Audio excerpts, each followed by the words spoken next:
नमस्कार दोस्तों, मैं इंजीनियर शैलेंद्र कुमार आप सभी का स्वागत करता हूं आपके फेवरेट चैनल स्टडी मंत्रा 91.9 में। दोस्तों, जान लगा दो अपने आप में, ठीक है। बहुत ही जान लगा दो कि उसके बाद जान लगाने की जरूरत ना पड़े, ना पहचान बनाने की जरूरत पड़े, लोग आपसे पहचान बनाए, ठीक है। कुछ ऐसा कर जाओ कि आपसे लोग पहचान बनाए। तो उम्मीद करते हैं आज हमारा दिया गया लेक्चर आपको पसंद आया होगा। आज हम अपने सेकेंड लेक्चर की बात करने चल रहे हैं, विश्व भूगोल की। विश्व भूगोल सेकेंड लेक्चर की बात करने जा रहे हैं और आज जानेंगे कि ब्रह्मांड क्या है। ओके, ब्रह्मांड है क्या, तो इससे जुड़े कितने प्रश्न आते हैं आपके एग्जाम में, तो जानेंगे बिल्कुल अच्छे से। एक एक पॉइंट को, एक एक चीज को समझते चलेंगे। परेशान नहीं होना है।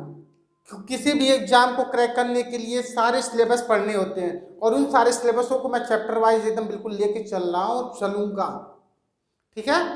तो आज जानेंगे कि ब्रह्मांड ब्रह्मांड ब्रह्मांड जिसको कहा जाता है यूनिवर्स। यूनिवर्स ब्रह्मांड क्या है, बिल्कुल बात कर लेंगे। ब्रह्मांड क्या है? ब्रह्मांड क्या है? अंतरिक्ष एवं संपूर्ण अंतरिक्ष, जितना भी अंतरिक्ष है, ठीक है। देखिए क्या क्या आता है ब्रह्मांड में। जितना भी अंतरिक्ष है, अंतरिक्ष, इसमें उपस्थित जितने भी द्रव्य हैं और जितनी ऊर्जा है, इन सभी के सम्मिलित रूप को ब्रह्मांड कहते हैं। बिल्कुल एकदम देखिए, एकदम आसानी से समझेंगे, जितना आसानी से समझना है उतनी आसानी से समझेंगे।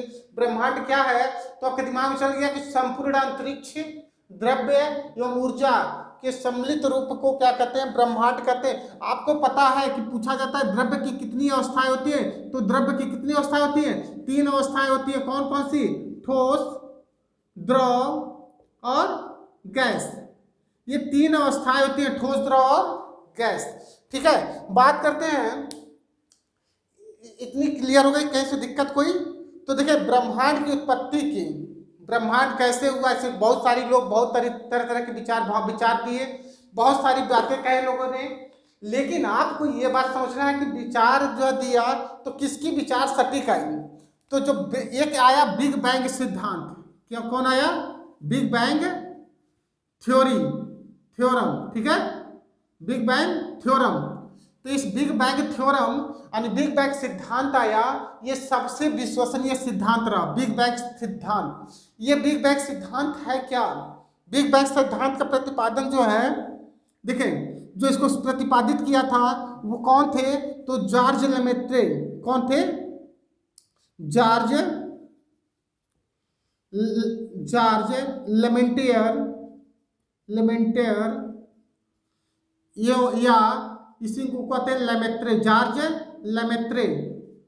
लेमेत्रे साहब, ठीक है, लेमेत्रे। ओके, जॉर्ज लेमेंटियर या लेमेत्रे साहब थे बिग बैंग सिद्धांत का थ्योरम देने वाले। कौन? जॉर्ज लेमेंटियर या लेमेत्रे। हुआ क्या था, कुछ साल पहले, बहुत साल पहले, सारे वस्तुएं, सारे द्रव्य पदार्थ क्या थे? एक जगह बहुत ही संघनित अवस्था में थे, ठीक है। सारे लोग संघनित अवस्था में थे। एक दिन कुछ ऐसा हुआ, एक दिन ऐसा कुछ हुआ कि ये जो है, इसमें अचानक इसमें विस्फोट हो गया। क्या हो गया? विस्फोट हो गया। और जैसे ही विस्फोट हुआ तो जितनी भी जिसकी ग्रेविटेशनल फोर्स थी, गुरुत्वाकर्षण बल थी, इसकी विस्फोट इतनी तेजी से हुआ, बहुत ही तीव्र गति से था, बहुत ही तीव्र गति से था, इतना तीव्र कि बता नहीं सकते। ये सारे लोग जो है अपनी अपनी जगह पे, जहाँ जिसको जाना था वो अपनी जगह चला गया और अपनी ग्रेविटेशनल फोर्स की वजह से यहीं पे रुका रह गया। समझ आई बात? सारे के सारे लोग यहीं पे रुके रह गए और जिसको जैसे जहां था, ग्रह थे, तारे थे, जितने भी उपग्रह थे, सारे अपनी जगह पे फिक्स हो गए, ठीक। इसलिए इस बिग बैंग सिद्धांत को सबसे बेस्ट थ्योरम माना जाता है। समझ में आया बात? तो इसको देखे, ये तो क्लियर हो गया और सारे जगह चले गए और अपना अपना जगह ले लिए और जगह लेने के बाद इसी को अपना कर दिए क्या? ब्रह्मांड जो है नाम दे दिए। क्लियर है? ब्रह्मांड नाम दे दिए। यहां तक की बात तो क्लियर हो गई होगी, इसमें कहीं प्रॉब्लम नहीं होनी होगी। तो देखते हैं, एक बात क्वेश्चन आता कि God particle, God particles, particles, ये गॉड पार्टिकल्स है क्या? बहुत बार एग्जाम में आया, बहुत बार चीजें आई हैं, हर बार हर लड़का गलती करता है, बार बार गलती होती है, लेकिन मैं कहता हूं कि आज के बाद गलतियां नहीं होनी चाहिए। क्यों नहीं होनी चाहिए? क्योंकि मैं सारे क्वेश्चन आपके पास यहाँ पुटअप कर रहा हूं, ठीक है? देखिए, अभी पूछे कोई आपसे नहीं बता पाएंगे क्या ब्रह्मांड क्या है? बिल्कुल बता देंगे यार, अंतरिक्ष, द्रव्य और ऊर्जा, बिल्कुल बता देंगे। कि किस पे आधारित है? बिग बैंग सिद्धांत पे आधारित है, और इसका प्रतिपादन किसने किया था? जैक्स लेवेंट्री। क्या हुआ था? बहुत सारी चीजें एक जगह इकट्ठा थी, अचानक विस्फोट हो गया, सारी चीजें बिखर गई, ठीक है? जहां जिसको पहुंचना था पहुंच गया, ब्रह्मांड का रूप ले लिया। क्लियर है? बात करते हैं गॉड पार्टिकल्स। गॉड पार्टिकल्स है क्या? देखिए, गॉड पार्टिकल्स, आप गॉड मतलब क्या हो गया? भगवान। भगवान क्या करता है? कुछ ना कुछ चीजें बनाता है, ठीक है? भगवान सारी चीजों को क्या है? बनाया है। तो उसी तरह गॉड पार्टिकल्स भी क्या हुआ? इस बिग बैंग सिद्धांत का कारण माना गया। बिग बैंग सिद्धांत, सॉरी, बिग बैंग सिद्धांत कह रहा है, सॉरी, यह देखिए, गॉड पार्टिकल्स ने क्या किया? ये ब्रह्मांड बना दिया।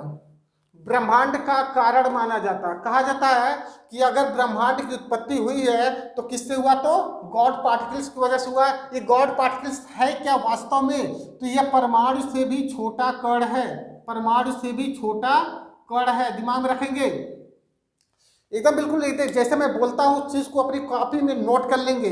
बिल्कुल, अगर पढ़ाई करना है तो एक बात दिमाग में रखेंगे, अगर पढ़ना है तो मजाक करना है तो मजाक अपने आप से करते रहो जिंदगी भर, कुछ नहीं मिलेगा, ठीक है?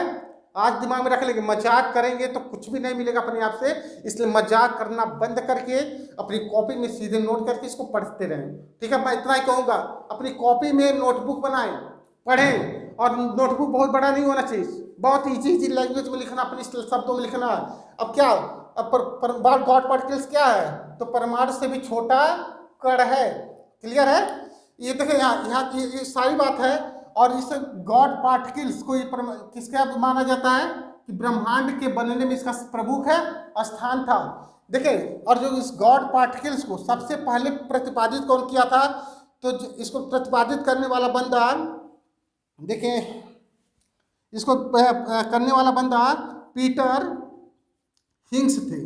कौन थे? पीटर हिंग्स। इसको जो प्रतिपादित किया वो कौन था भाई बंदा?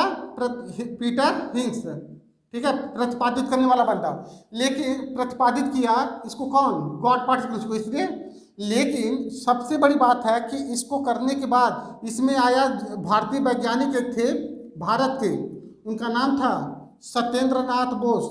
सत्येंद्र नाथ बोस, ओके? सत्येंद्र नाथ बोस क्या किए? ध्यान देंगे, सत्येंद्र नाथ बोस भी इसमें अपने विचार दिए, और विचार देने के कारण इसको बोला गया हिग्स बोसान। इसको बोला गया क्या? Higgs boson. हिग्स बोसान, याद कर लें। सत्येंद्र नाथ भी अपना विचार दिए थे, और पीटर हिग्स भी अपना विचार इस पे दिए, और दोनों विचार दिए, इसलिए सत्येंद्र बोस के नाम से इनका नाम पड़ गया क्या? Higgs boson. यहाँ तक की बात समझ में आ गई? तो बात करते हैं थोड़ी सी कुछ और बातों को, ब्रह्मांड से जुड़ी कुछ बातें, और उम्मीद करते हैं कि आप कुछ चीजें समझ में आ रही होंगी, ठीक है? ठीक, बिल्कुल एक एक चीजें समझते रहेंगे। अब देखिए, इसमें छोटा सा आपके पास क्वेश्चन आता है कि प्रकाश वर्ष, प्रकाश वर्ष, प्रकाश वर्ष क्या है?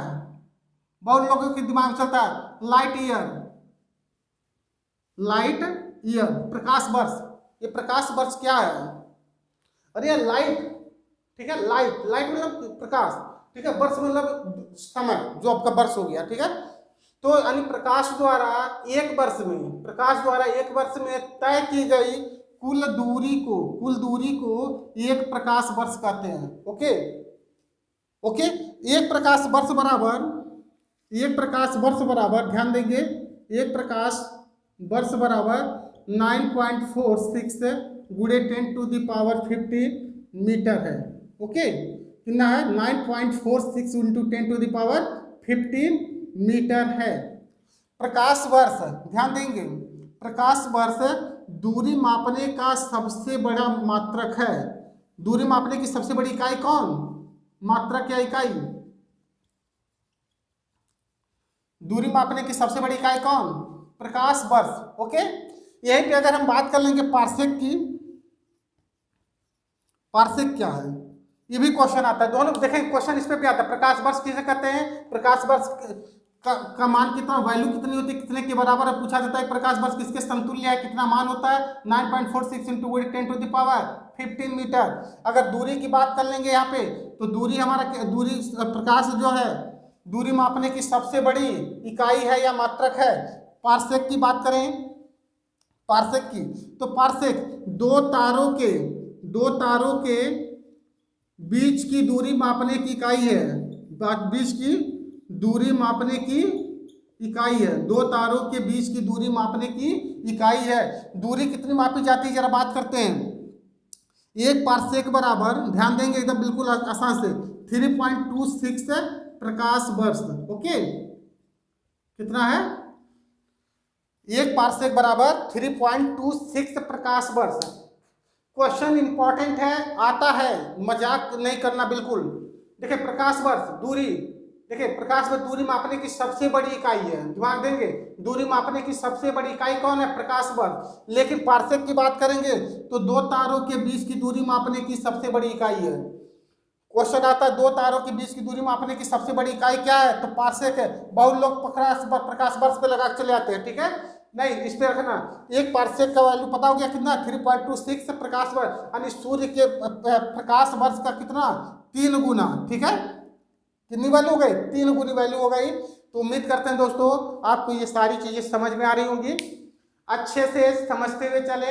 ठीक है, देखिए मैं चाहता हूं, मेरी बस सोच क्या है कि आप जो है चीजों को पढ़ें, समझें और जानें। ठीक है, देखिए वीडियो क्या होता है कि बात करने से वीडियो बहुत लंबा होता जाता है। ठीक है, वीडियो बहुत लंबा हो जाता है, और वीडियो जब बहुत बड़ा हो जाता है तो हम नहीं चाहते कि वीडियो आपका लेंदी हो, समझ में आया यार। अगर हम आपके लिए मेहनत कर रहे हैं तो आप सोचो ना कि आपके लिए अगर हम मेहनत कर रहे हैं तो आप अपने लिए भी मेहनत करो। तो दोस्तों थैंक यू।